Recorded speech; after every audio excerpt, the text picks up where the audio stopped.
Hello, everyone, and welcome to the Uncuckables for another week. We are live, as always, on the show YouTube, D-Live, and also, as well, the YouTube and D-Live enhanced software Entropy, where, as always, you can send through a question or a super chat throughout the show. Myself, Tim, David Hiscox from XYZ and Logan Spalding, we're in... continued lockdown Melbourne, where we get another 6 weeks of a tweaked stage 4. Yeah, how do you find a way to keep the lockdown going and make it look like it's completely different, so you're not technically breaking the constitution? Let's extend the lockdown by 1 hour. Yes, because right now curfew is in effect in Melbourne. It's been at 8 p.m. through this first 6-week stage 4 lockdown. Next week it's going to 9 p.m. and we get 2 hours of either exercise or social interaction with one other person. I'm not sure though yet if that exercise or social interaction covers drinking coffee with someone on a park bench. I'm not sure if you'll be allowed to do that from next week without being harassed by police. Oh yeah. Doing that is practically killing grandma. So yeah. Even though the two that were told to move on from the tan yesterday were old. Yeah, that's the thing. They should have said to the police, "Hey, like the whole point of this lockdown is to protect us." well, didn't the police shoot them? Yes. Yeah. So you see, if they don't do it, they will die. Simple as that. You know? Exactly. Did you hear about what was it, that lady? She was getting told off by the officers for sitting down in a park, and she was pregnant because she was out for an hour's exercise, and they're like, "Well, you're not exercising." It's just like, okay, she's pregnant, and people do need to sit down. You're not running a gym here. You're literally, it's just a park, dude. Come on. So, pregnant people, elderly people. I mean, I'm surprised they're not going after people in wheelchairs for sitting down. That's next. Yeah, it sounds like, because we had obviously that pregnant woman arrested for incitement last week. There's been another incitement arrest today in regard to another planned public protest this weekend. So, and obviously there was 2 elderly ladies who were. 5 police officers went near them at the site of the shrine. They were sitting down on a park bench, and one of them got their phone taken off you. So we've had 2 weeks running, one pregnant woman questioned by police, and 2 lots of elderly people. Yeah, they need to get their numbers up. You know, do you think it's a quota? Yeah, it's. At the moment, they're really just not pulling their weight, are they, the police? I mean, they just need to, you know. Yeah. I mean, I'm sure there are more than 2 pregnant women in Melbourne, and they really need to go after more. I mean, otherwise it just looks like they're picking on 1 or 2. So I think if they want to have a more even-handed approach, then they need to arrest at least 1,000 pregnant women a week. Otherwise, it's just going to look like they're singling somebody out. So that's probably going to happen next week. Next week they'll get the numbers up, I reckon. And like Logan says, I think they really need to start going after the cripples too. Yeah. I would say that the disability organisations, you know, around really need to get onto the police and say, look, you're discriminating against us. You're not arresting us. We want equal opportunity to be arrested just as much as pregnant women. Yeah, no more of this racism and low expectations. Yeah. Stephen, you're of course in the semi-free autonomous state of Western Australia, where public protests are lawful at the moment. You attended a father's rights and freedom rally there on Saturday. Was it both of those? No, it was just the freedom rally. It was all freedom, and I was given the opportunity to speak to everyone, which was kind of fun. Magnificent. How did you go with that, Stephen? Yeah, it was quite good, because Michael Darby was the one who actually organised it. Who is he's an amazing guy. He's he walks around on a couple of crutches, and he was standing there for like hours on end on his crutches, basically emceeing the whole event. and he's a sly little bugger because he sent me a text in the morning saying, "Hey Steve, I hear there's a protest going on. Do you know where it is?" And I says, "Yeah, there's one on at 11 o'clock at the Parliament House." He goes, "Oh, good, yeah. Well, I might see you down there." And I went, "Okay, Michael." And so I turn up there, and the first thing I see is he's emceeing the damn thing. And so I went over and said hello to him, and he says, "Oh, hi, Stephen, how are you going? Oh, by the way, you're the next speaker." Yeah.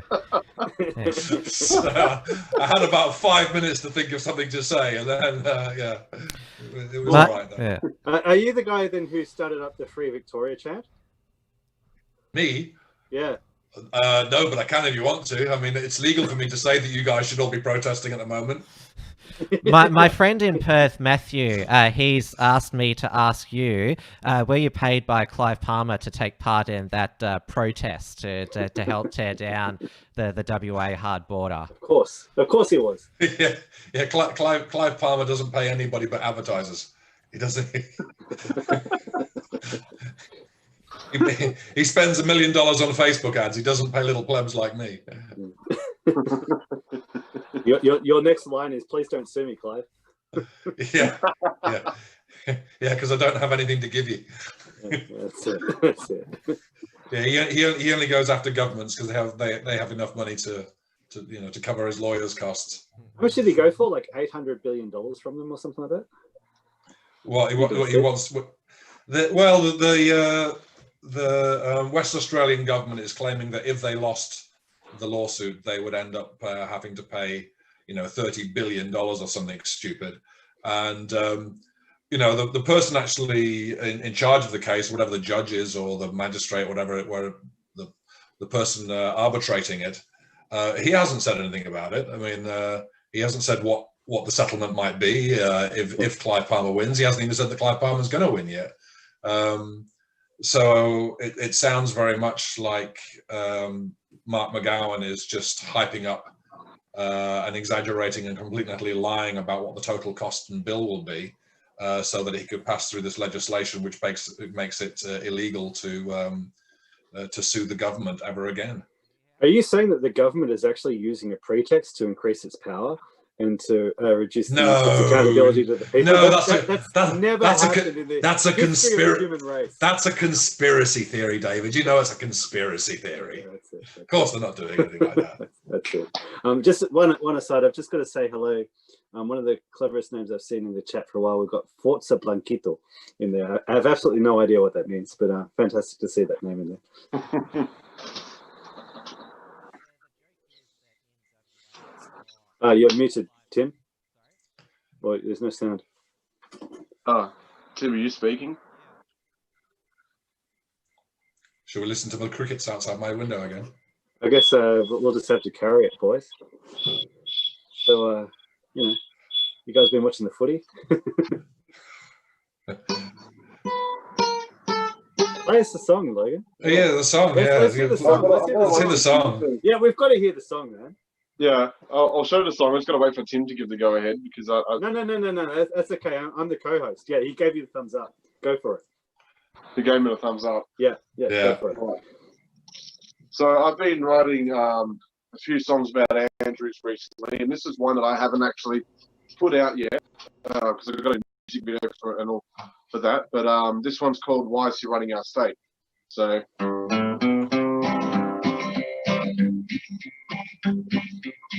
I've never seen anyone so useless, never seen anyone so dumb, anyone so stupid as Andrews. The idiot probably sucks his thumb.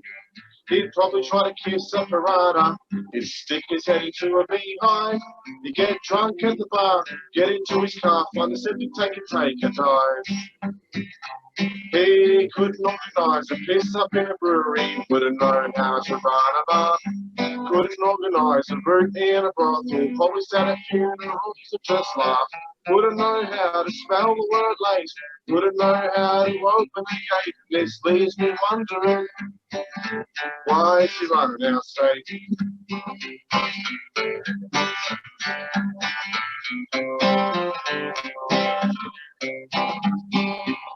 He He's just a failed dictator, looks like a chronic masturbator. Has the intellect of a potato, his head is empty as a crater. The lights are on, but no one is home. He looks like a fat garden gnome. His ears are too big, Luke Cornelius is a pig, and his skull is just an empty dome. He couldn't organise and piss up in a brewery, wouldn't know how to run a bar. Couldn't organise a room near the broth, probably stand at funerals, just laughs. Wouldn't know how to spell the word late, wouldn't know how to open the gate, and this leaves me wondering, why is he running this state? This is Daniel Andrews, an idiot with no clue. He's running our state into the ground. What's the next dumb thing he'll do? He couldn't organise a piss up in a brewery, wouldn't know how to run a bar. Wouldn't organise a room near the block, probably stand at funerals and just laugh. Wouldn't know how to spell the word late, wouldn't know how to open the gate, and this leaves me wondering, why is he running this state? And this leaves me wondering, why is he Running this state.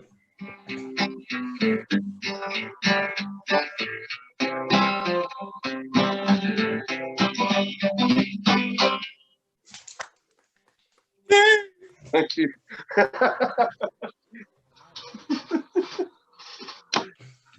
So that was why is he running our state? And I've done another one. I won't perform it here. I'll just put it down in the comments and people can check it out if they want. But it's called Pin Dictator. It's about, well, Daniel Andrews being a dictator to compensate for the size of his pin dick. So I'll put that one in the comments. Love it, Logan. That was great. Thank you. Good stuff, There's more man. coming out. Don't worry about that. Well, where that came from, huh?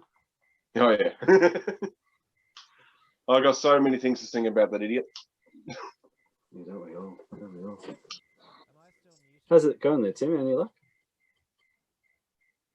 Right. Yeah, me. Well, which one of us is going to be Tim? Well, let's just run through this. Let's get on with the news then, guys. So Victoria's been quite interesting the last couple of days. What I find quite interesting is how Daniel Andrews, his generals, essentially distancing themselves from him. We've got, I think Sutton, the chief health officer, who's basically come out and said, "Oh, the lockdown wasn't my idea, the curfew wasn't my idea," and then the chief of police here in Victoria said, "Oh, that it wasn't my idea. I thought it was the health officer's idea." So everybody's trying to say, "Oh no, it was his idea. It was his idea." It seems to me that the narrative is turning against Daniel Andrews. What I found interesting as well, and I wrote about this on XYZ. I saw a whole series of articles where the mainstream media was actually presenting people who are a little bit suspicious of the lockdown. They're presenting them as normal people. Like they did an interview with the guy who filmed the two little old ladies being harassed by the police officers. And that they put his face up there and they presented this guy basically as a hero. They didn't try to destroy his life. They didn't go around his place and try to dox him or anything like that. Like they actually solicited an interview from him and they treated him fairly. It's been quite intriguing. It seems maybe the narrative is sort of shifting against Daniel Andrews, at least the last few days. But what do you guys? What's your take on it, Steve? Yeah, I mean they're trying to. It's the old save yourself trick, you know. It's pretty obvious that every single one of them is culpable, but there's no loyalty amongst thieves, as they say. And now that it looks like the tide of public opinion is turning against Daniel Andrews, everybody else is trying to distance themselves so that they can save their own sorry asses. Interestingly, when I was at that, after I had my little speech in Perth the other day, a cameraman from Channel 9 came up to me off the record and started chatting to me, and I was a bit sort of wary of him, but he was just basically, he said to me that he's he's just a cameraman and it's just his job. And he basically, said, good speech, and he sort of gave me a support. And he said, actually, inside the mainstream media, more and more people are starting to turn. Now, whether he was just saying that to sweet talk me or not, I don't know, but it was quite interesting to hear that. That there are people in the mainstream media who are starting to question things as well. Whether that actually turns into anything, public or not, that remains to be seen. But it gave me a little bit of hope, if nothing else. Yeah, well, I guess we'll find out one way or another if a hit piece comes out on Stephen Wells' lunatic climate denier from Channel 9 in the next couple of days. We'll know he was just trying to sweet talk you and get some information out of you. Well, they didn't actually interview me, so I saw Channel 9 and Channel 7 were there, and they did interview a few of the other speakers. There was a doctor there, credentialed up to the eyeballs, basically calling out vaccines and calling out the virus as a scam. She was very, very good. She was just before me, actually. So yeah, we can only hope. But as far as the rats leading a sinking ship go, I just think they're just ready to sacrifice one of their own so somebody else can stick in and start doing the same thing again. They'll just carry on doing what they're doing. They'll throw him under the bus. They'll throw him under a bus, but nothing will change. Yeah, well, that's kind of how I was sort of suggesting as well. Like Daniel Andrews, like I see him as basically a puppet. This globalist intention to lock us all down, set us up for a vaccine, which I see like long term as a plan to basically go about a global depopulation program. That's not going to stop. So Daniel Andrews, the dictator, or the tin pot dictator, or the puppet, could very quickly become Daniel Andrews, the scapegoat. I think probably Daniel Andrews, in terms of the globalist narrative, he's the one who's been given the task of pushing the Overton window. Yeah. So whatever we draw back from Daniel Andrews will still be horribly oppressive in comparison to this time last year. But because we've had Daniel Andrews, everyone will, the general public will heave a sigh of relief and going, oh well, what Scott Morrison is pushing is not so bad. Yes. But obviously Scott Morrison and the Liberal Party generally for the past 20 years have been nothing other than Labour Party 5 years ago. Yeah, it's a continuous shift, isn't it? But with Dan, I found out some very funny information. He actually lives about a 3-minute drive away from where I do. Yeah, well, his house was put on the internet, wasn't it? Yeah, and that's how I knew, because I live in a neighbouring suburb. I'm just like, what? It is interesting, that fact, because like when police like breaking down people's doors for things that they put on the internet, and over in the United States, we've got Antifa and Black Lives Matter going to politicians' doors and burning, vandalizing their houses, and the mayor of Portland has had to move house. Like if this sort of stuff keeps going on in Victoria, people are going to be, well, we know where this guy lives. But just going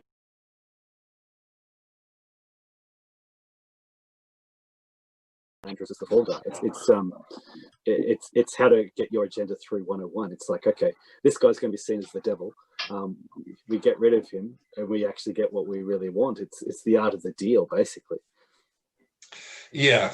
So rather than going back to there are Tim. Everybody else is controlled opposition.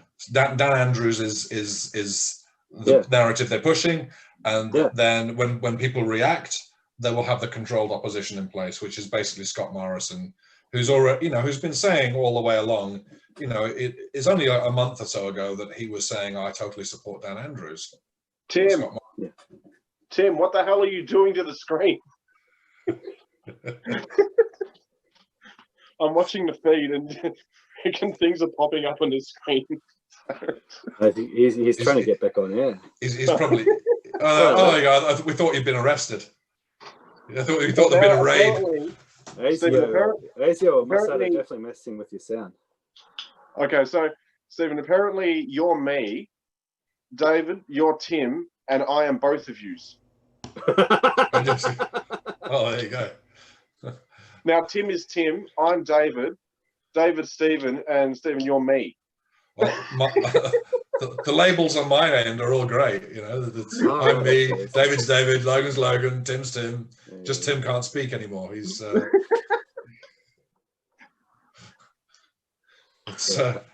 it's a conspiracy. Is all I can say. It's a conspiracy. They're doing it. They're sabotaging us. Oh yeah, they're just changing our names around. I'll be back in again in a second. Fucking hell. I keep forgetting everything. Yeah, sure. Yeah, I think that's the key. Yeah, because like the way that normies are sort of seeing this, you know, we've got Dictator Dan trending on it on Twitter. Everybody's angry at Daniel Andrews. Everybody's angry about the lockdown, and they only see this through the prism of the lockdown and this is communism, what we're living under. Guys like us, you know, we've sort of been of this conspiratorial mindset for a little bit longer, so we understand that there's like a greater scheme in play. That's the way I would put it. It's not just about the lockdown. It's about what's after the lockdown. It's what's the point? What's the purpose of this? Yeah, well, the purpose of this is the same as what massive migration has been. It's the same as what climate change was. You know, way back when this started, everything that they put in place. I remember writing for Principia Scientific, and I'd done a few science articles on there. But when the whole lockdown thing came in and the whole COVID thing came through, a lot of the people who I knew who were sort of climate change skeptics suddenly were calling me a conspiracy theorist and a crack job and a nut job for saying anything against the COVID narrative. Yeah, really? And yet everything that the climate nut jobs were trying to achieve, they've achieved.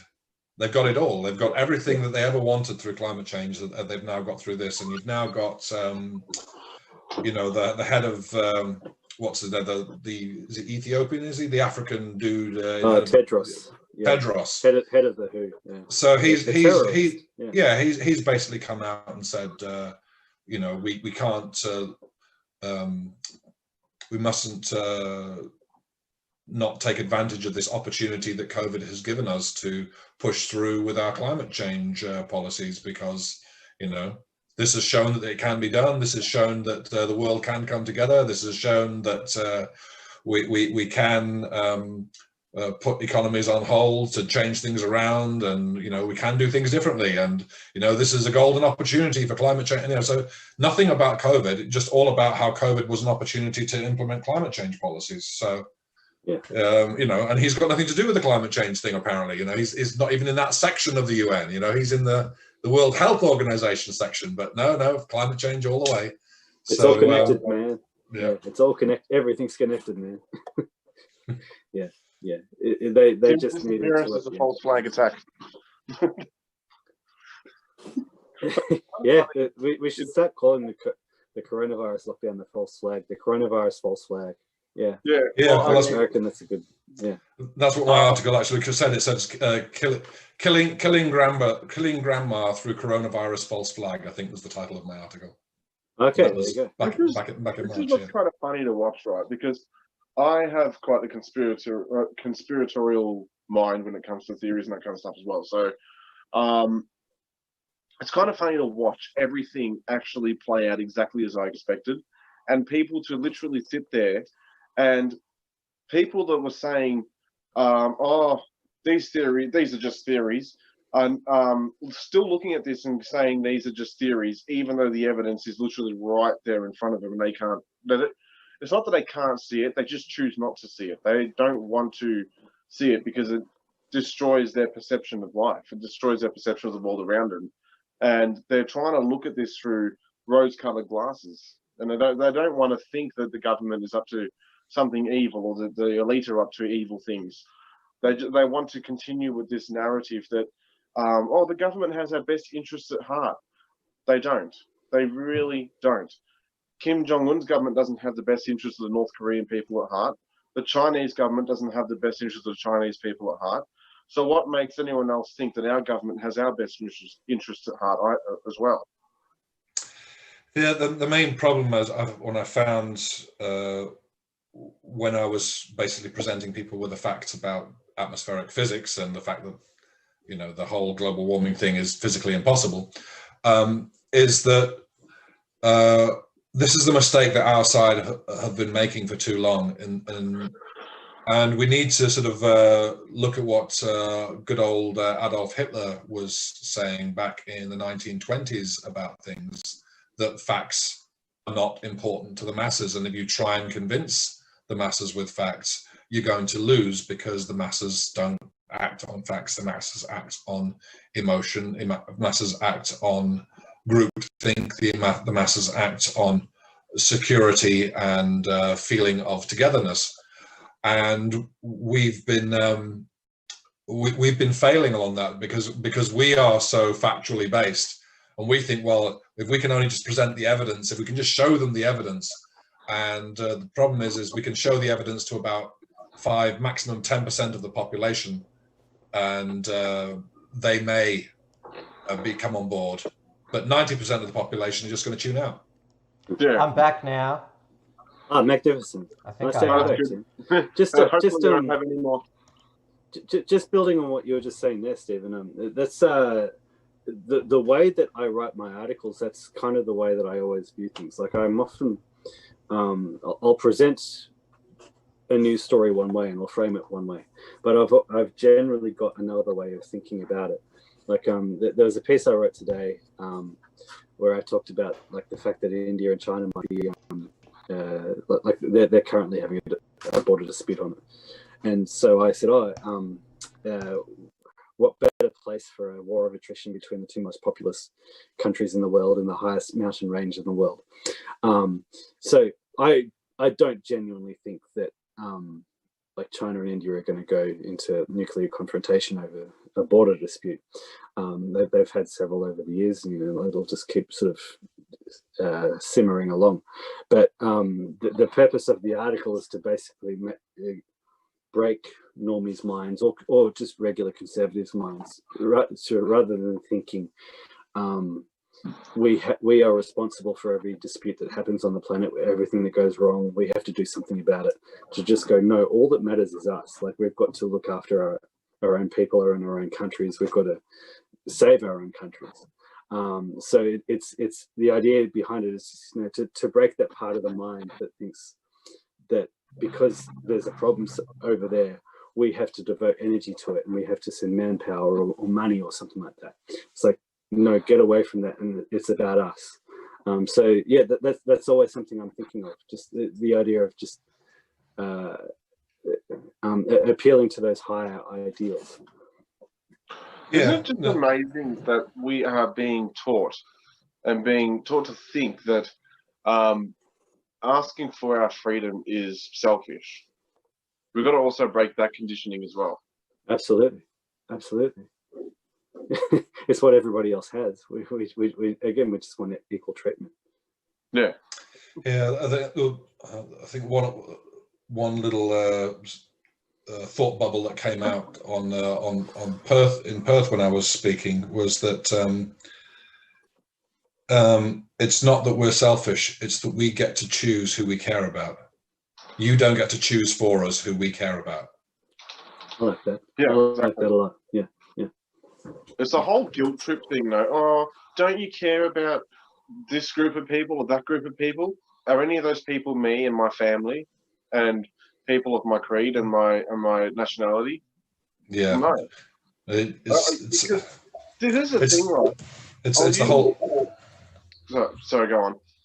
I was just agreeing. It's the whole pretext of everybody has to be cared about equally. There's no prioritization between caring about your wife, your mother, your sons, your family, you know, your relatives, your workmates, you know, the people you know.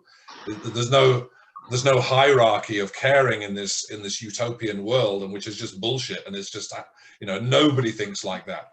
Nobody puts somebody in India ahead of their own child. Nobody. Yeah.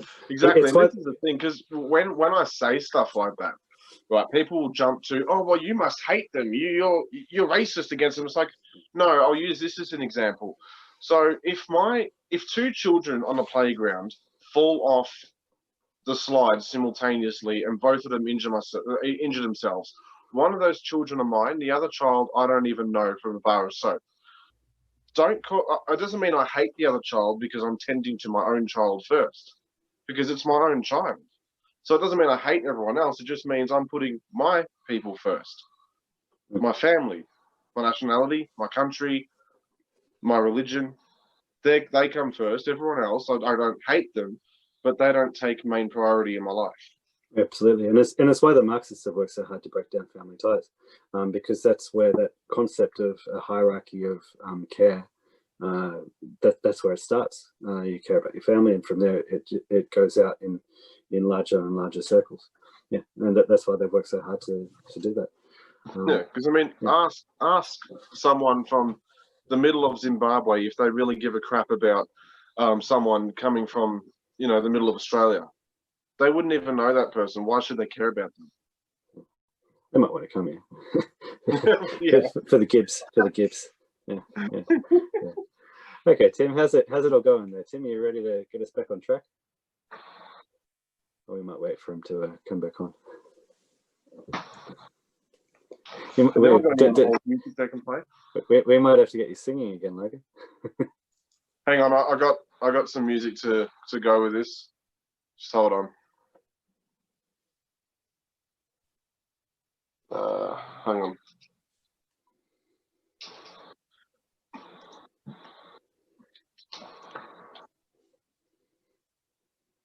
Just gotta wait for the ad to finish because this music will definitely entertain everyone while we wait. We don't have to wait. We can keep talking, guys.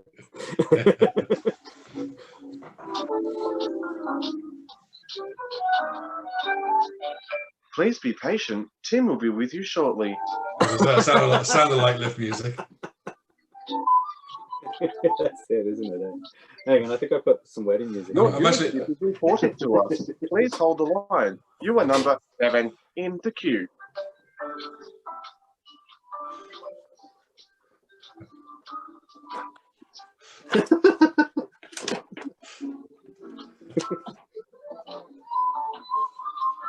Yeah, come back on. My name is I was literally about to break out the call waiting music.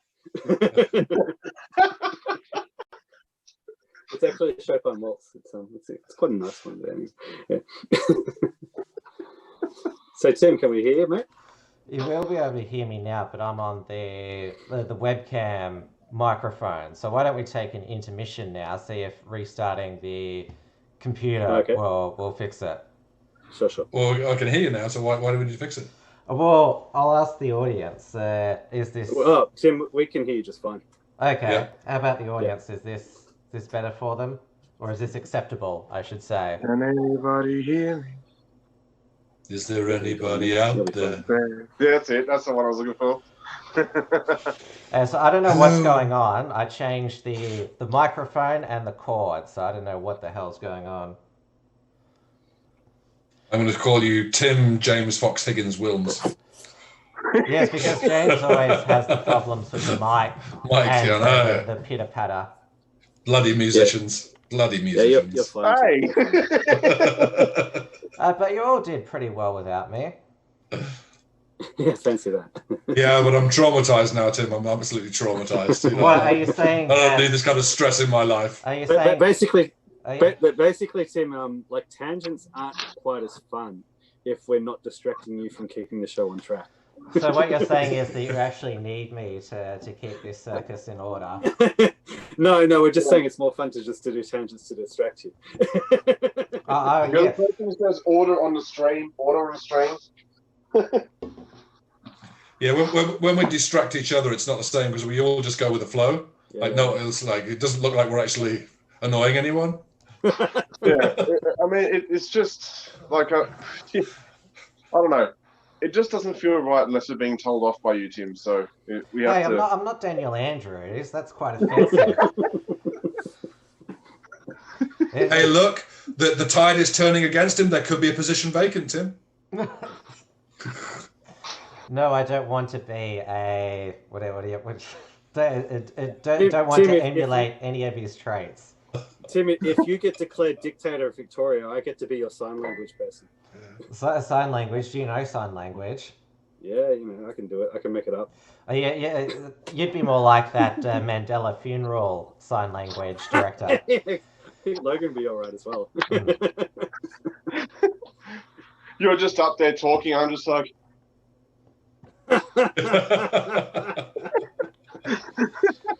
Hey, Victoria. Yeah. I will not stop taking the piss out of the sign language people. Like, why? It's got to be part of the psyop. You know what I mean? Like, just to make people go, oh, we need to have the sign language people there so everybody's included.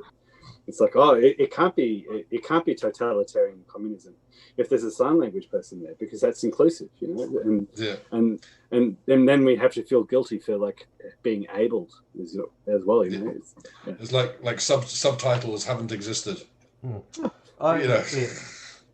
Well, just to make this more acceptable, what you say, and I'll just make stuff up as I go along.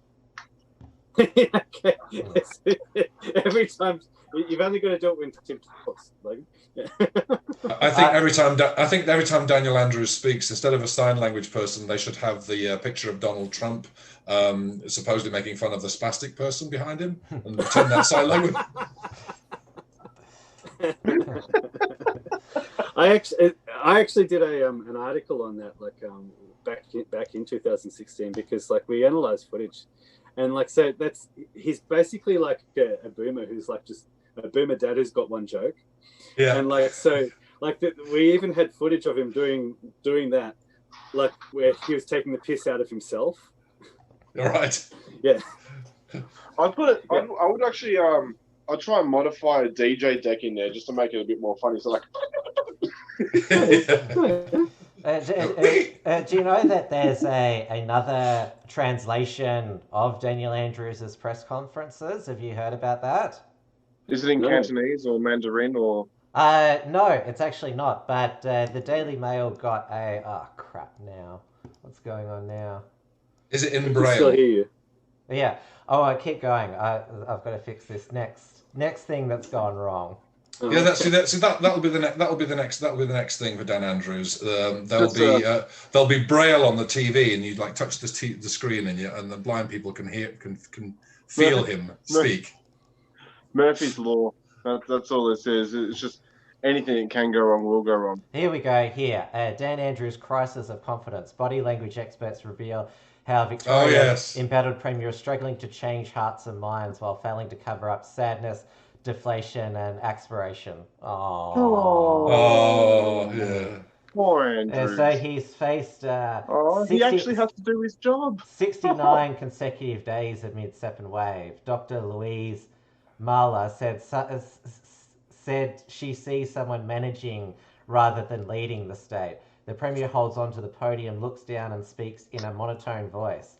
Body language expert Katia Louise said Mr. Andrews' confidence has taken a hit. And there are the photos there. Oh, poor Daniel. If only he could go the way of Jeff Gallup and declare himself mentally unfit to run the state, and he's making us mentally unwell. Mentally unwell, yeah, because Jeff Gallup in WA, he resigned after coming out with depression. But just showing photos of him, that could be him at any moment. I'm pretty sure you could take several photos of me talking, and if the photos are taken at the exact right time, then I could look depressed, I could look happy, I could look dead, so it could be anything. But do you think there is any picture of Dan Andrews out there that could be possibly made where he would look for 1 second that he would look truthful? Well, this photo here, people have suspected that he's had a haircut, and would he? And if that's the case, is it is it a DIY one, not a not a DUI one? Did he do a Nancy? Yeah, or did I'm saying was it the same hairdressers that did Nancy Pelosi? Well, we'll know if there's some. Did he skip the country to go to California and have his hair cut and his nails done? There might be some security footage leaked if that's the case. Yeah. Because under stage 4 restrictions in Melbourne, it's illegal to get a haircut. As this headline says, there's Victoria stage 4 haircut rules force desperate Melburnians to turn to Airtasker. So I guess instead of speakeasies, there's cut easies. But I mean, the real question though is really, would we want to see a picture on national TV of Daniel Andrews having a pedicure? I don't know if we could take that. No, there are some things that just have to be kept secret, apparently. Like for our own good. For our own good, like all of the pedophiles in Parliament who they suppressed for 90 That's years. just a conspiracy theory. That's why they took down Karen Brewer's Facebook page this week during National Child Protection Week, because remember, institutionalized pedophilia, that is now a conspiracy theory. It was true 60 years ago in the Catholic Church, but it doesn't exist anymore. It's not true since they put the suppression order in through Parliament. So isn't it kind of funny that these people that arrest conspiracy theorists for saying things basically undermine themselves, because everyone is now going to think, all right, so what did that person say that these people are afraid of being made public knowledge? I mean, if you see someone crazy on the street, right? If someone's standing there yelling out, "I'm Jesus Christ," right? Then you don't go and get him arrested. You just cross the street and leave. You walk away. You go, well, that person's a bit nuts, so I'm just not going to entertain that. But for some reason, if you're going to arrest someone for saying something that everyone has already deemed as crazy, and then they get arrested for it, then people will go, maybe it's not so crazy what he was saying, because these people don't want him to say it. Yeah. And maybe they'll be right in thinking that as well. Spot on. Yeah.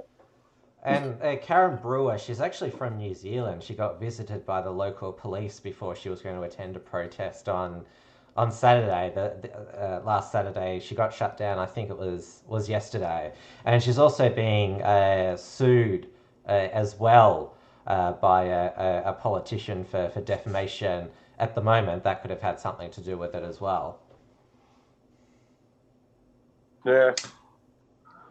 Yeah, it's kind of tough when you're a politician, because if you are innocent, getting a defamation case against somebody who's spouting their mouth off really doesn't prove you innocent in the eyes of the public, even if you win. No. Now, we've all heard the stories about, Daniel Andrews keeps warning us that if we opened up here in Victoria, our hospital system would be overwhelmed. And we've already heard the reports about nurses working 12-hour shifts. We've seen their on the news their patients. They look like they're sort of made of plastic. Yeah, well, actually, it wouldn't surprise me. Oh, actually, on the topic of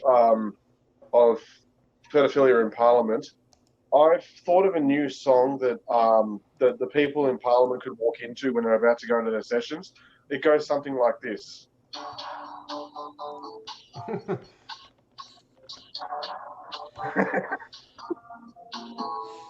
You hear it? Yeah. Stop playing that now, because they might try and get a way to take it down for copyright infringement.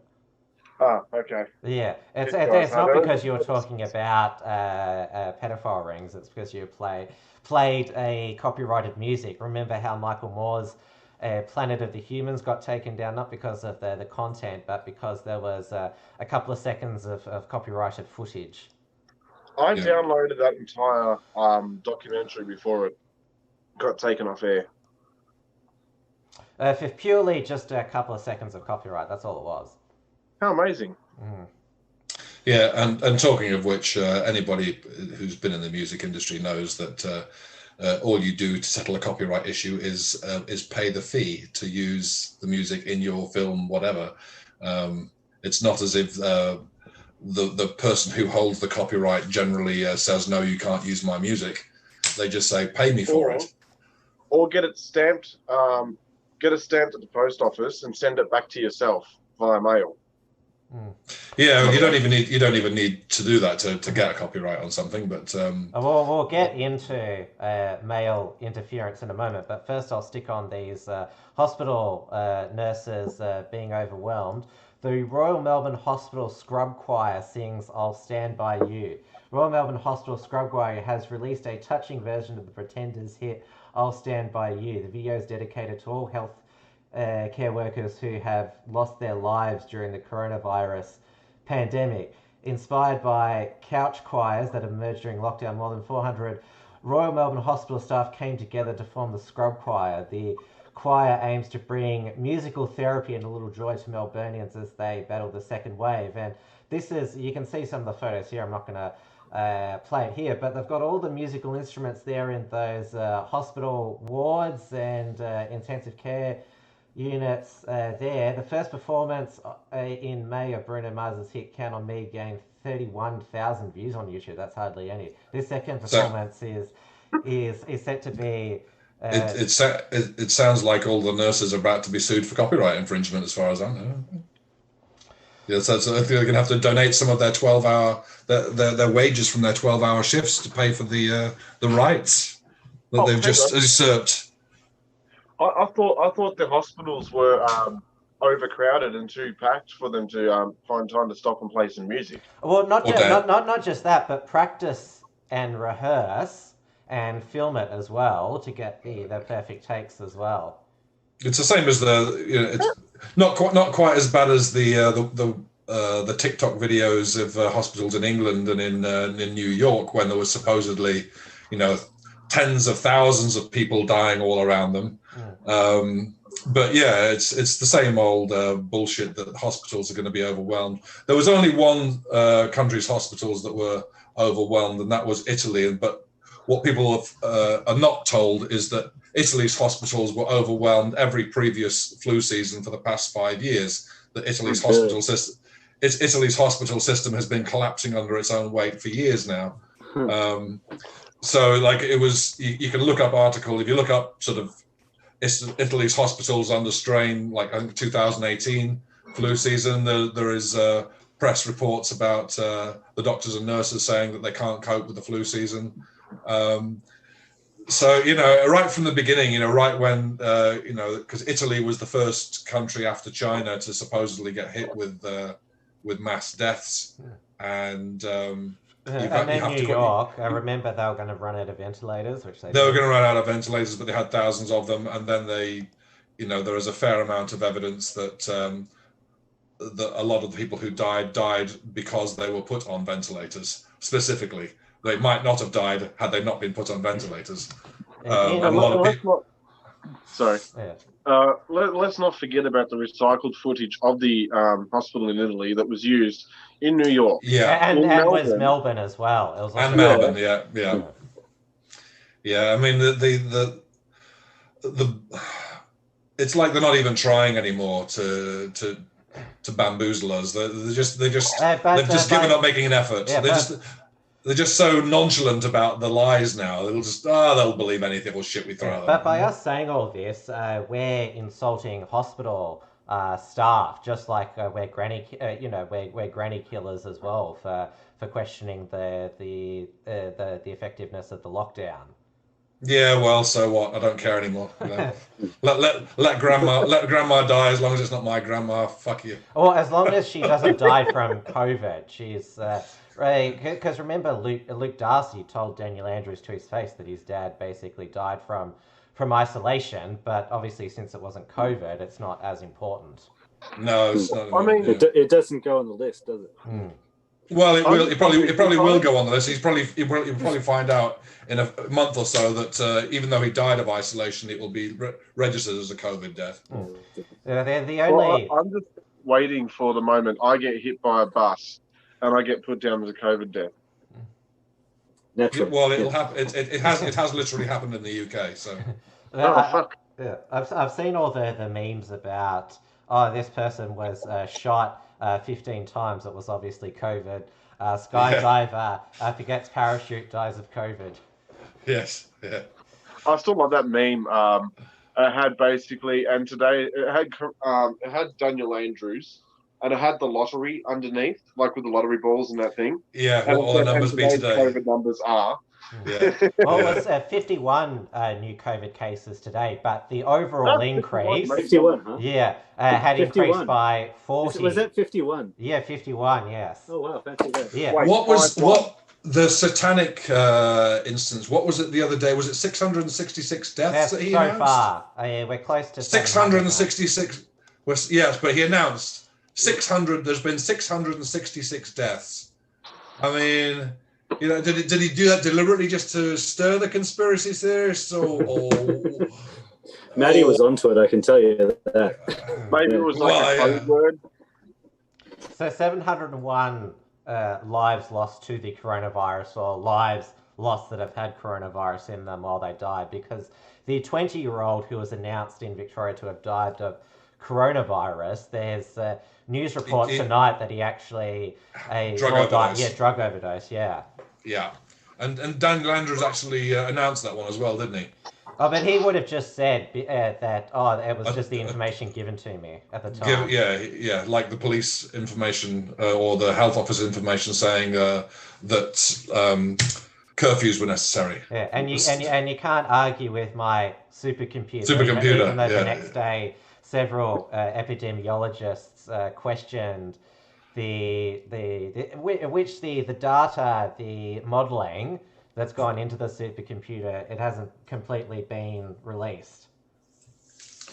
Well, apparently it's the same modelling that it's the same form of modelling that Neil Ferguson was using in it's the same code that the I can't remember the name of the person handling the projections here for Australia, but apparently he's using the same codes for his modelling as Neil Ferguson was using, and those codes have been rejected by peer review as absolute trash. So that was back in April, I think, that they had a look at the actual code, the coding that Ferguson was using and the Imperial College was using to make their projections, and apparently it was just from a technical computer standpoint and statistical analysis standpoint was bunk.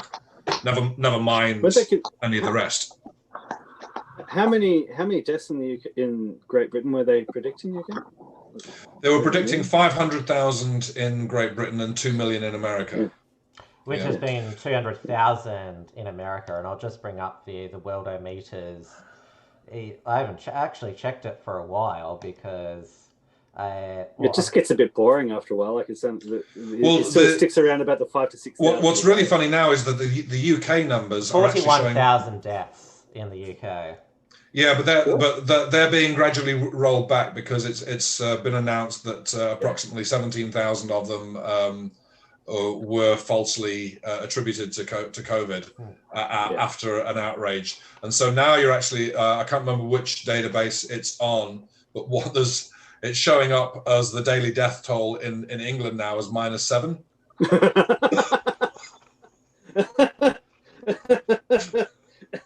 Well, that still wouldn't be good enough for Daniel Andrews to get us out of lockdown, would they? We sort of wonder, is the Oxford vaccine, well, if Daniel Andrews is still there by the time the vaccine is rolled out in Australia in early next year, January, February, which will be free and voluntary, we're told now. Free and voluntary. You have been chosen to be a volunteer. Yeah? One of the volunteers for the stage 3 clinical trials has had an adverse reaction, and so they're investigating that. They're recovering in hospital now to determine how that happened, but Greg Hunt said, no, this doesn't interrupt our timeline at all. Yeah, but look, at least the person was paid a few $100s. That'll keep them off the poverty line just that little bit longer. Well, they waived their liability before they signed up to the trial. They're recovering from. They're in hospital recovering, apparently from paralysis. But really? Yeah, apparently their hands and feet are paralyzed. They can't move their hands and feet apparently. So that's what I hear through the grapevine. I could be wrong. I mean, it could be something else that's something wrong, but that's what's going on in the underground at the moment. Is that the person has been partially paralyzed? But hey, at least they got paid for an honest day's work. But despite what you said about the UK deaths being revised, the UK public are being softening up for the second lockdown. They've already got a mask mandate. The city of Leicester was placed back into lockdown. There are restrictions in the Greater Manchester area and the surrounding cities. Now the city of Bolton is going back into lockdown. Wait. Sorry, Tim. Did you say that people in Manchester are going to be ordered to cover their faces? Yes. Aren't they already doing that? I can think there's probably at least 15 to 20% of the population already do. Well, Leicester especially. I mean, that place has been locked down since before I left. Certainly lock out. I mean, you couldn't get in there. But you want to get in there. Now, indoor and outdoor private gatherings are going to be cut from 30 to 6, and now 6, yeah. And now Boris Johnson is considering following the Melbourne model could give Brits a strict 10 p.m. curfew to halt horror second wave of COVID-19. This is what we've been saying. Melbourne is basically the test case. Melbourne is the test case for the rest of the world. Yeah. Right. Yeah. And Neil Ferguson and the whole Imperial College of London, which I've been saying right back from wake up, everybody, wake up. It's in his paper. It says in his paper that this is what will happen. We will have a lockdown. You will come almost out of lockdown, and then we will go back into lockdown again. And that was the advice to government from the beginning. And the government has been deliberately not telling people that that's what they were for the next 2 years, that was what was already planned, was to have lockdown, out of lockdown, back into lockdown, out of lockdown. That was the whole plan. Yeah, this is why I've called this show the Lockdown RoadLoop, because it's not really. If you've looked at Daniel Andrews' roadmap to reopening out of lockdown, what is it? You have to get statewide, we have to get to an average of 5 daily cases over 2 weeks to have a moderate reopening. How the fuck are we going to do that? Exactly. Couldn't have put it better myself, Logan. Yeah.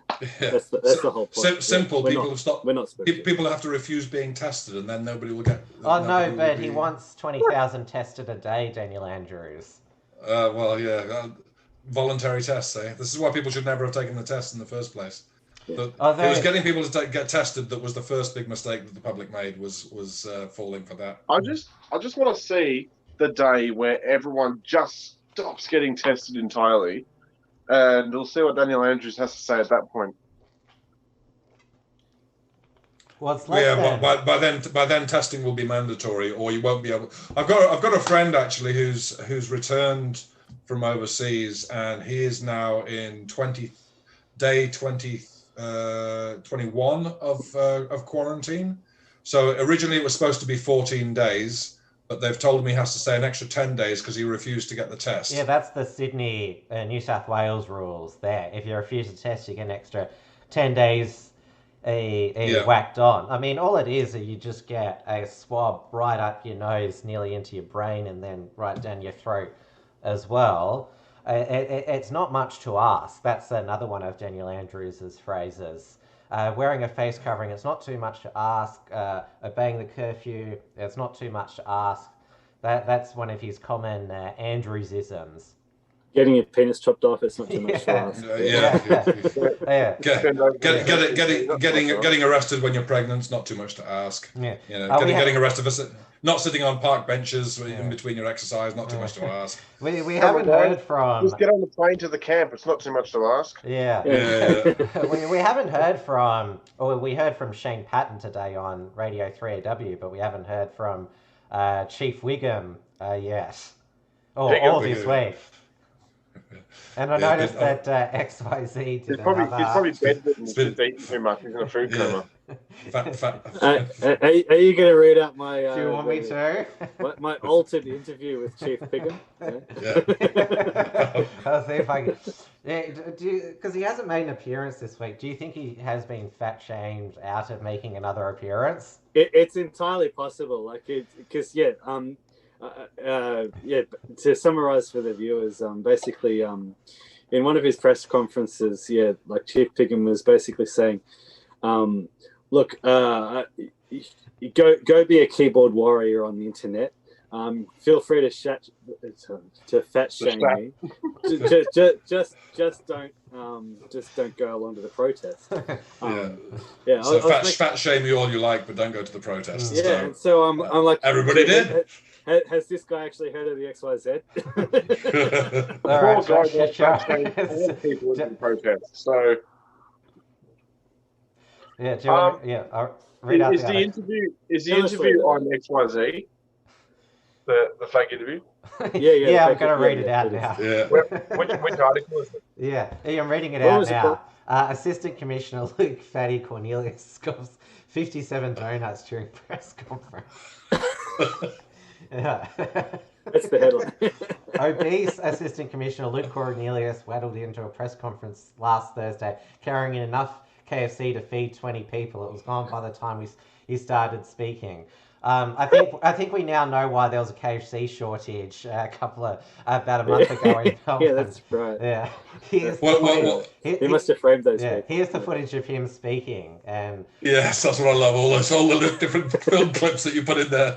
Yeah, and that's how you know that you're about to be raided by Victoria Police for incitement. You just hear this earthquake outside. Yeah, and then you say, "Wait, that's not it." I love how you make mistakes during your published article. Oh, it's amazing. Yeah. Just I don't like. It just embedded itself. Yeah. Anyway, here is an account of what he said. It's understood. He didn't even bother to wipe the chicken grease off his face. From The Australian, a high-ranking Victorian police officer whose stunning takedown of the tinfoil hat brigade conspiracy theorist went viral the week before has revealed why he went to town on anti-lockdown protests. Straight-talking Assistant Commissioner Luke Cornelius won plenty of fans a week ago with a pointed description of conspiracy theorists organising an illegal protest against Victoria's tough lockdown measures. They're taking every opportunity to leverage the current situation to serve their ridiculous notions about so-called sovereign citizens, about constitutional issues, and about how 5G is going to kill your grandkids, he said of the protesters last Friday. I mean, it's just crazy. It's batshit crazy nonsense. Why won't you answer my calls anymore, Makeshift Spansky? Don't you understand I don't handle rejection very well? I think I found the footage. No, that's not it. With the Oz piece, asked on Thursday if he believed the takedown had achieved it, so Mr. Cornelius said he had one goal now with the famous media conference. I wanted to achieve one thing last week, and that was to cut through. He said, "I'm hungry. Let's try this again." And this is the king-size Homer blast. Continue. Gee, you made so many mistakes during this article. I don't know. I just kept trying to find the footage. It just wouldn't come up. Yeah. To leave I love the next video. I've seen that one. It's fantastic. Yeah. To leave people in no doubt where the police stood, I have listened over the past couple of months with growing concern as the commentariat and the diligently hobbyists carried on about what the police should and shouldn't have done. The other night I covered myself in peanut butter and got my dog to lick it off, but then my dog got sick, so I had to finish the job myself. Ew. The key piece here is absolute clarity in my message. Don't leave home to protest. Don't be selfish and allow other people to exploit people's fears and concerns. Okay, this is it, I swear. I think I can play this one without copyright infringement. I got a job following fat people around with a tuba. Oh no, we'll get done for that as well. Oh wait, this is it here. Following fat people. Would you stop it? Please! Stop. Following fat people. Alright! Enough! Stop it! Stop. Where is it? Perhaps I should ask Maddie. Mr. Cornelius was again on Song Thursday when he issued a second plea to Victorians planning to protest on Saturday to back down. Unfortunately, he said police believe the protest was scheduled to proceed on Saturday at various locations in the CBD. He said police were outraged that people thought it was a good idea to leave home protest during a deadly global pandemic. Sometimes I like to melt an entire tub of lard and hop in it, then I let it set. So the only way I can get up again is by eating my way out. What we're dealing with here is a group of hardcore people who blatantly are refusing to follow the directions and blatantly encourage anything not to do so. Mr. Cornelius said, maybe it's this one. Is that... I see that one. I think the fat bastard one's my favourite. Still no. I said a few other things last week, and as you know, that's gone viral. And understand that's the key thing about it is selfishness. I would, as I did last week, urge people for just once to think about other people. It's that sponge cake. Think about your grandparents. Think about the most vulnerable in our community who have the highest risk factor in terms of exposure to this deadly virus, and consider a role in keeping those people safe. Is he talking about himself? Exactly. By all means, be the keeper warrior, fat shame me as much as you want, but the key thing is stay at home, don't leave home to protest. Here it is, you get to scoff, watch him scoff 57 donuts as he chomps his way through the press conference. Count them. The Assistant Commissioner has also confirmed reports that an exact replica of the Auschwitz death camp has been constructed at the Calder Park Raceway, where thought criminals will be protest. Wrong thinkers will actually find this day a pleasant experience. Everybody's given a shower upon entering, their clothes are burned in order to ensure no coronavirus pathogens enter the camp. Inmates' uniforms have been donated by the Collingwood Football Club. Amenities include a swimming pool, theatre, orchestra, and even a roller coaster. In completely unrelated news, Premier Dan Andrews has announced the establishment of a soap factory in Bacchus Marsh and the flagship assembly plant in Ballarat. According to the Premier, these projects will ensure we can keep Victoria economy rolling during these difficult times. Jailing political prisoners keeps us together. I noticed also orders for cattle cars for trains have gone up rapidly as well. It's one of my proudest moments, that one. You've written something similar about such a scenario yourself, but you added the soap and lamp stage. That's it. I'm starting to recycle the jokes, but recycle jokes, running jokes,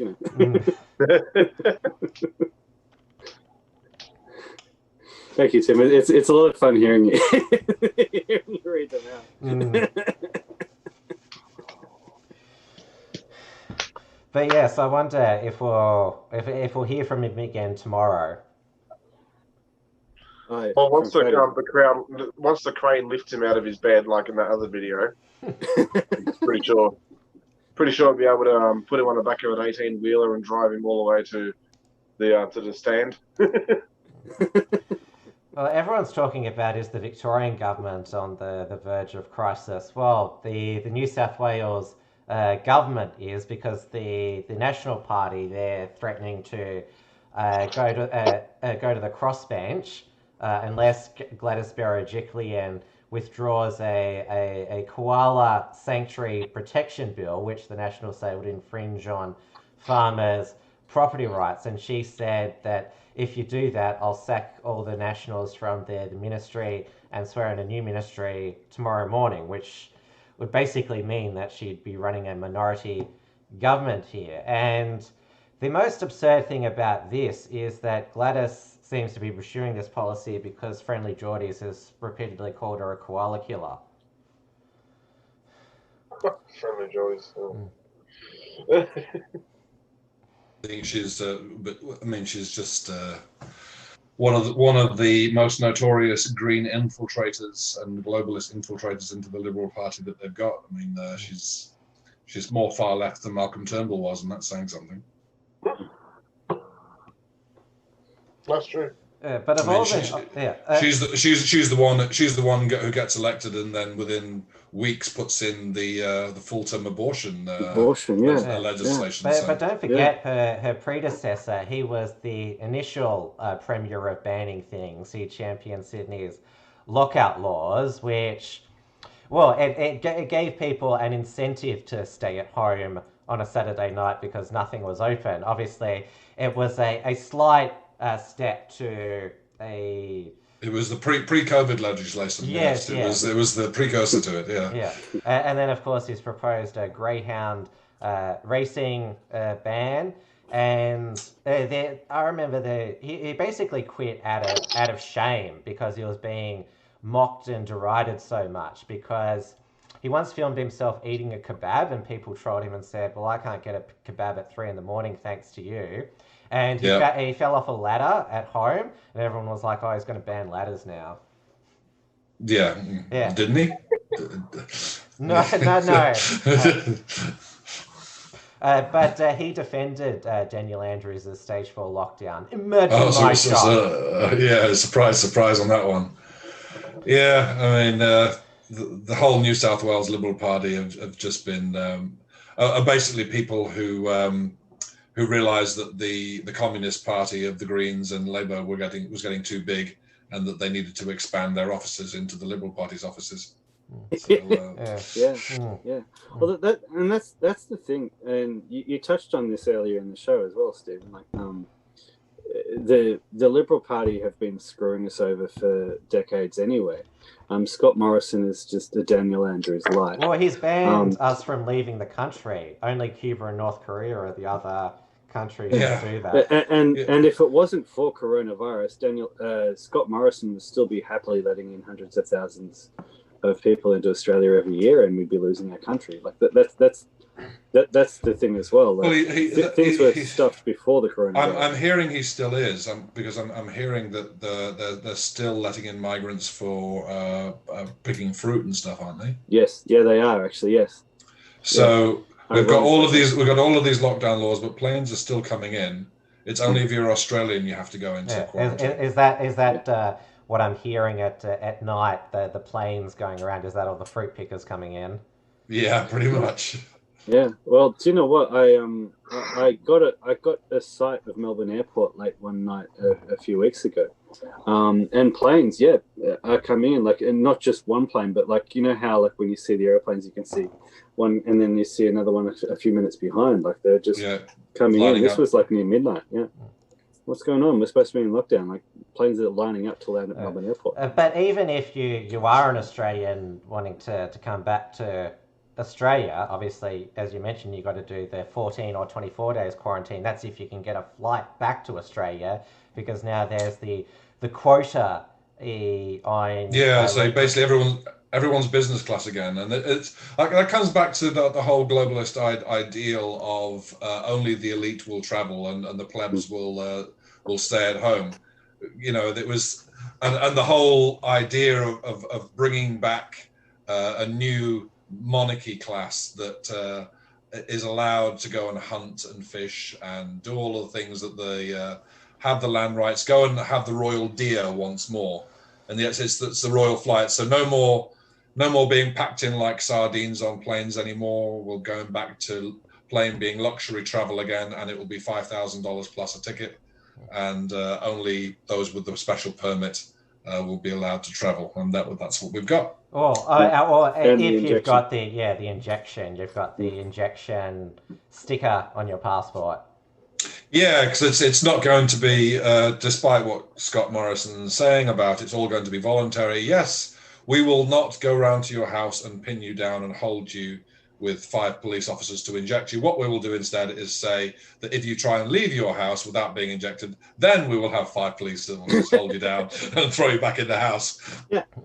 And we heard from... But, sadly voluntary. Yeah, we heard from Dr. Nick Coatsworth, commonly referred to as... Hey, Dr. Nick! As Dr. Nick saying that, there's still plenty of... incentive / big stick ways we can make people take the vaccine.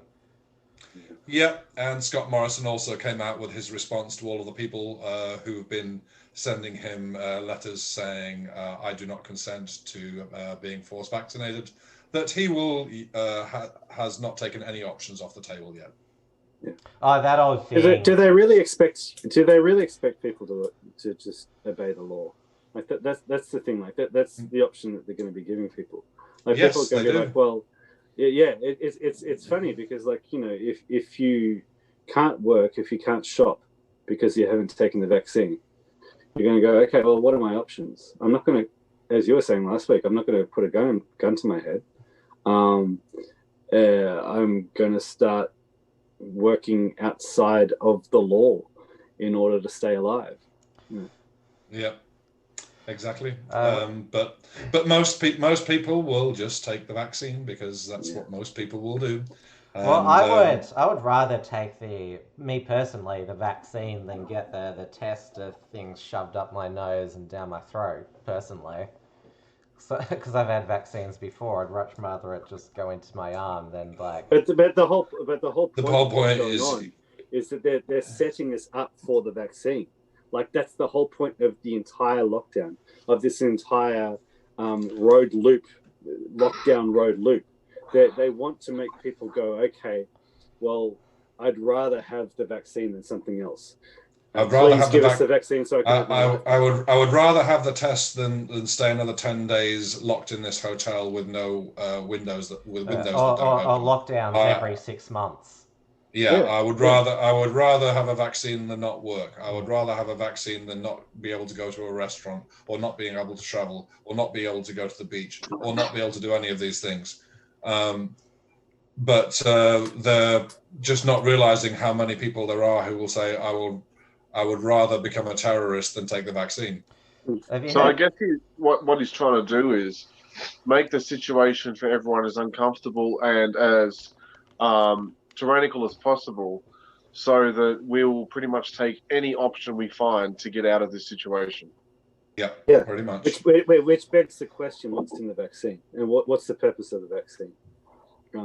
That's what makes me suspicious. Like, I have never been an anti-vaxxer, but like the fact that the entire purpose of everything that they're doing globally is to make people want the vaccine. That makes me suspicious of that vaccine. Have you heard that Joe Biden and Kamala Harris, they don't know whether it's constitutional now. If they win, they want a 3-month mask mandate for the whole country. Yeah. Okay, sorry, go on. And it's interesting that Hillary Clinton is basically saying Joe Biden should not concede under any circumstances, because I have a feeling this thing will drag out. Like, they're expecting postal votes to. Basically, they're saying they're telegraphing that their plan for the entire election will be to drag it out to basically rig postal votes, no matter how close it is, and just drag, like, basically make it like the 2000 election, but like on steroids.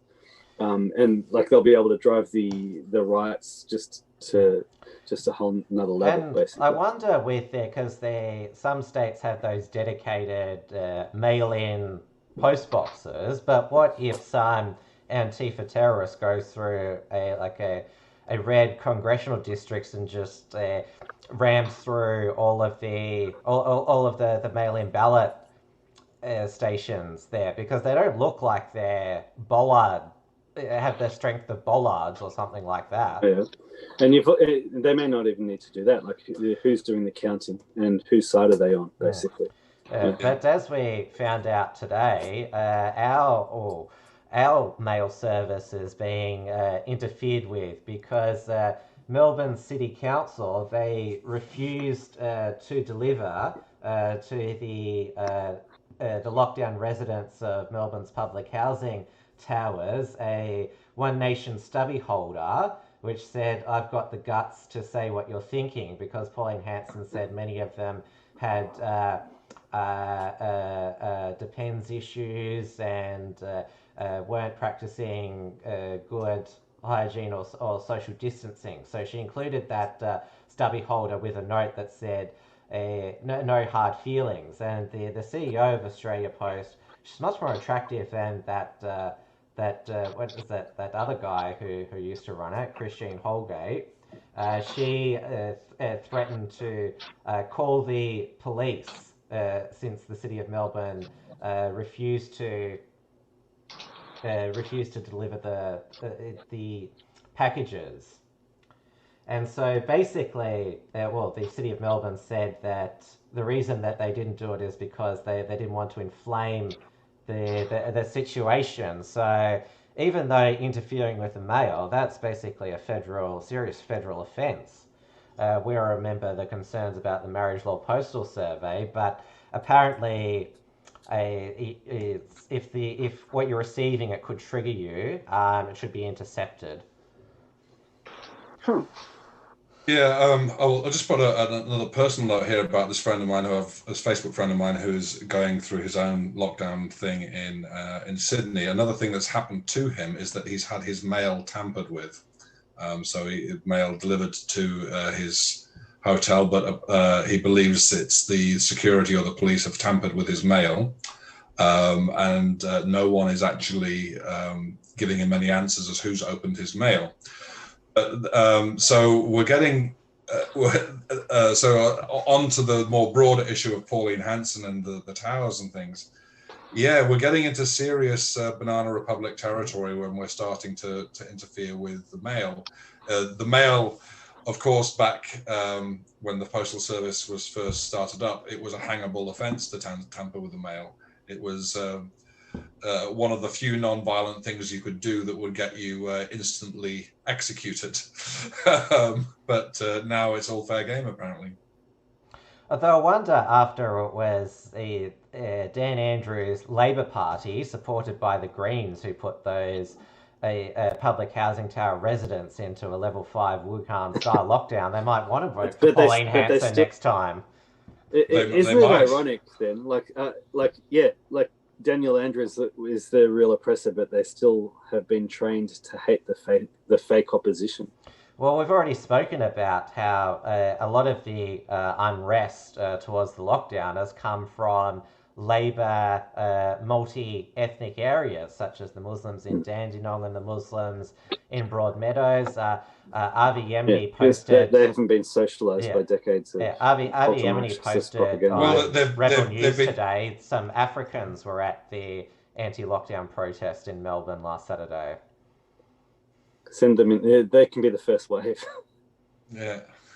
I mean, they've been so used to being pandered to by the police, and so get what they want, and never have to answer to the laws that other people have to answer to because of all of this diversity quota and Black Lives Matter bullshit that's gone on. It doesn't surprise me that they are the ones who are making a fight, because they used to be able to scream and shout and get what they want.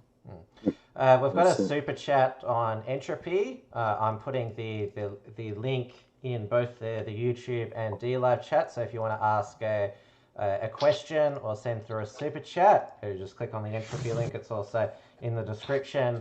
This is from the Versace Cowboy for $3.33. Some people are happy with the lockdown. My uncle Beetlejuice is piss scared to leave his house and get injected. But then again, he's so fragile a common cold would kill him. That's probably the same reason why Magda Szubanski at the beginning self-isolated that, and probably she's got no friends anyway.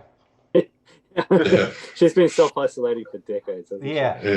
And I noticed that Michelle Laurie, that fat project. Why did you have to say her name? I'd actually forgotten that she existed. Yeah, she released a I Stand With Dan poster. Oh my god. I thought genuinely forgotten that she existed. I'm so sad. Oh yeah, there's some who will be I Stand With Dan forever. John Fain, former ABC radio host, he has defended the slow roadmap out of lockdown. So has Jenna Price, the feminist academic, and also communist commentator Van Badham. And John Hewson, the original communist Liberal Party leader. Communist in capitalist clothing, he is. Yeah. These people should remember communists. They're getting a taste of what their ideology has in store, and they absolutely love it. That we can take down names as well. Yeah. On a positive note about things changing, did you guys hear the Alan Jones interview on Triple M the other day? I heard that it happened. I didn't hear it. Yeah, it was very. I mean, Alan Jones has completely on it. I mean, he's of all the people who have been calling out the bullshit, he's really gone further than anybody else. Yeah. And the fact that they gave him a spot on that radio show was quite encouraging, because they didn't badger him. They really just let loose, and he let loose for a good 10 minutes. All of the stuff that we're saying on here. So he did also a Facebook Live with Pete Evans last week as well. Yes, yeah. And Alan, of course, well, he's been especially blunt about Daniel Andrews and also Anastasia Palaszczuk, who today defended, well, she claimed it wasn't her decision, it was a Chief Officer, Dr. Jeanette Young, that a young woman who was living and working in Canberra she didn't get a permit approved in time to see her dad before he died in Brisbane. She was only allowed to attend the funeral. She wasn't allowed to attend the funeral service, but was allowed to go afterwards by herself in a full hazmat PPE. And also, there's a father who is terminally ill in Brisbane. His young children live in Sydney. 4 of them. Only one was going to be allowed to see him on his deathbed, according to the Queensland health bureaucrats. Apparently now tonight they can all come, but it's going to cost them thousands of dollars. And as we know, Dr. Jeanette Young, to be let into Queensland, the price has to be right, as with the AFL and Tom Hanks. Yeah. Yeah, she should be shot. She should be shot. What can I say? It's radicalizing people. I have been led into groups, like with people sort of talking about all the craziness that's going on. These people, like, until now, have been normies. And it just reminds me of there's that great poem. I'll read it out in full. Are we just about done as well, Tim? Or? Yeah, nearly. Yeah. I love this poem, and these kinds of stories just like really bring this up. It was not part of their blood. It came to them very late, with long arrears to make good when the English began to hate. It's the other version of this is when the Saxon began to hate. They were not easily moved. They were icy willing to wait till every count should be proved ere the Saxon began to hate. Their voices were even and low, their eyes were level and straight. There was neither sign nor show when the Saxon began to hate. It was not preached to the crowd, it was not taught by the state. No man spoke it aloud when the Saxon began to hate. It was not suddenly bred, it was not swiftly state. Through the chill years ahead, when time shall count from the date that the Saxon began to hate. This is really making people angry. We haven't even seen a hint of what's possible just yet. We know the globalists are setting us up, but at the same time, normies, people who you thought were just going to be subservient for a very long time, it's going to wake a lot of people up, and it's going to make a lot of people very angry. It's the anniversary of the Killdozer guy this week. Do you remember the Killdozer guy? No. No. So it was basically this guy who had a little shop, and he had one access road, one entrance to it, and some big corporation decided to build a big factory next to his thing, but it was going to block off all access to his shop, and so he tried to negotiate with it. He even said he would pay to build his own access thing. They denied him everything, basically screwed his business over so that he could no longer make a living and this thing went up. This building went up, stopping him getting access. And so 1 year later, after the building went up, he just emerged one day with a bulldozer that he'd originally bought so that he could build this access road with his own money to try and save his business that the council denied him able to do. And he'd armor plated it. Completely armor plated it. And the first thing he did with the bulldozer was knock down the building next door. And then he went to all of the council buildings and drove through all of the council buildings and knocked all of them down as well. And the police came out and the SWAT came out, but he'd armored it so well, 3-inch plate steel, that they were shooting at it, and it was just basically like this super armored tank. And so after he'd done his rampage and everything, he eventually he took his own life after everything, but he left a little note saying, I was a reasonable man who has been pushed to do unreasonable things. Yeah. Margot, moderator in the chat, has asked what part of England are you from? Me? Yeah. So I was born just north of Newcastle, but I grew up in Nottingham. So you're a... That's where my ancestors came from, Nottingham. You're born in the north. So north. Yeah, I was born in Ashington Hospital, which is just near Alnwick. My family are from a little place called Amble by the Sea, which is a little coastal town just south of the Scottish border. But my mum moved to Nottingham just after I was born. We grew up there. Which is the Midlands. The Midlands, yeah, Robin Hood territory. Yeah, my ancestors on my Anglo side, his name was Joseph Spalding. He came out because from Nottingham because he'd stole some tools of all things, and he got sent out to Australia. Yeah, well, so he should, the criminal bastards. No.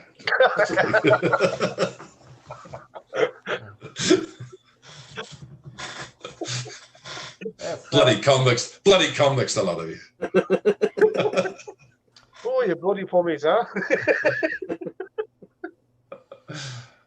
What was it that Clive James said, that the problem with Australia is not that they've descended we were descended from convicts, but that too many of us have descended from prison officers.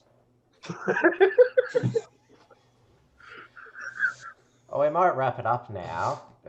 It seems that when we haven't got James on the panel, we tend to only go for the scheduled hour and a half. But when he's on, we tend to go for at least 2.5 hours. It was a very good conversation last week. I really enjoyed last week's thing. Yeah, I thought James was great last week. James will be back on next week.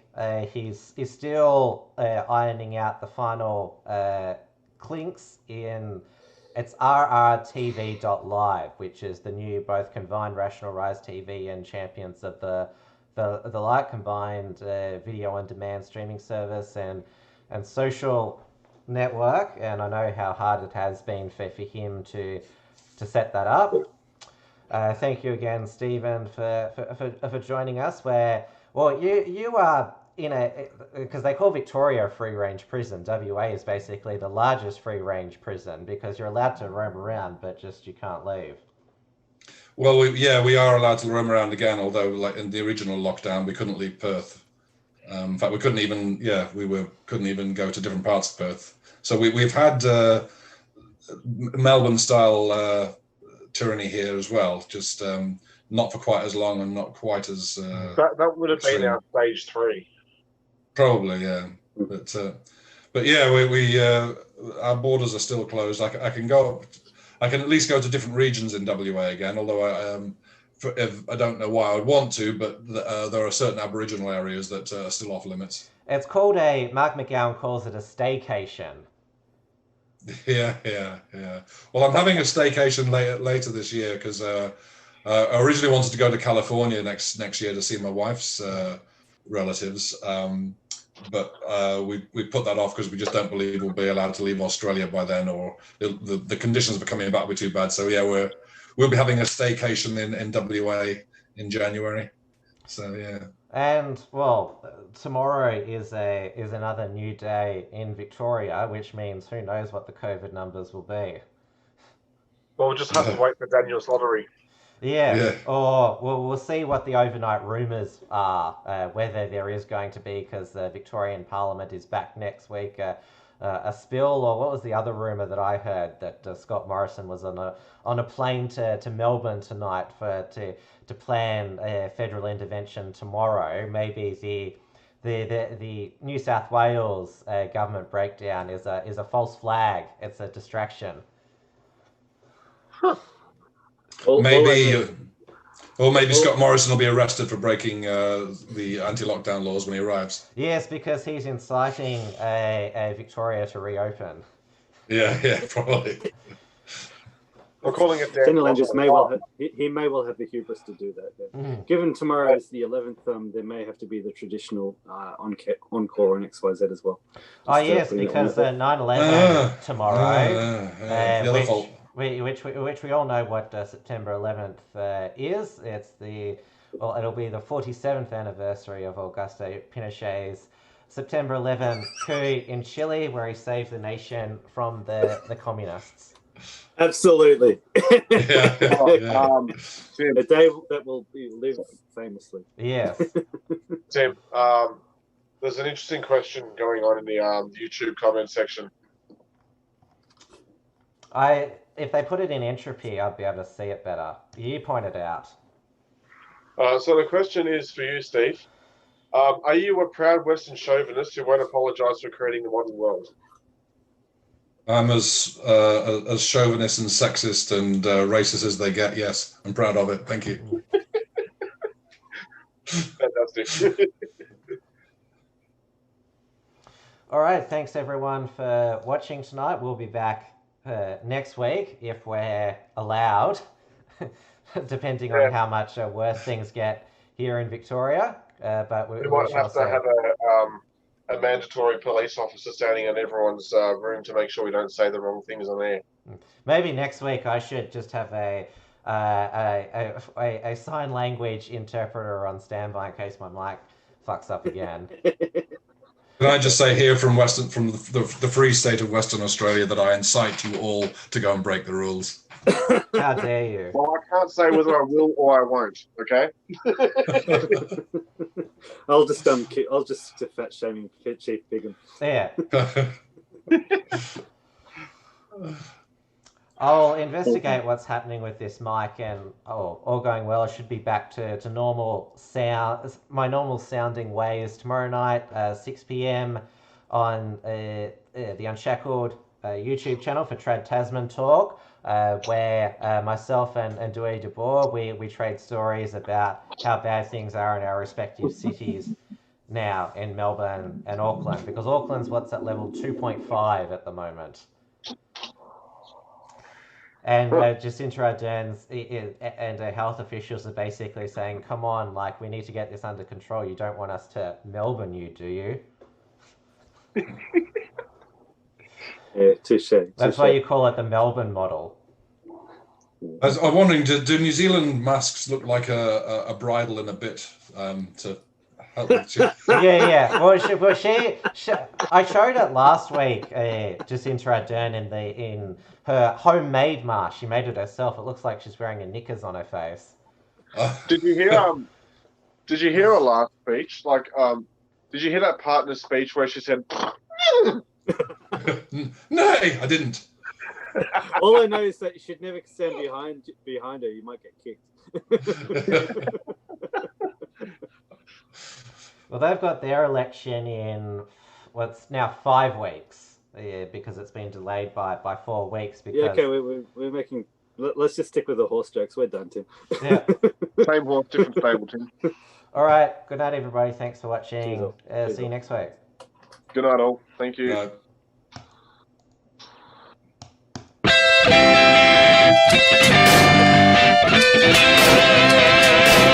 The Uncuckables.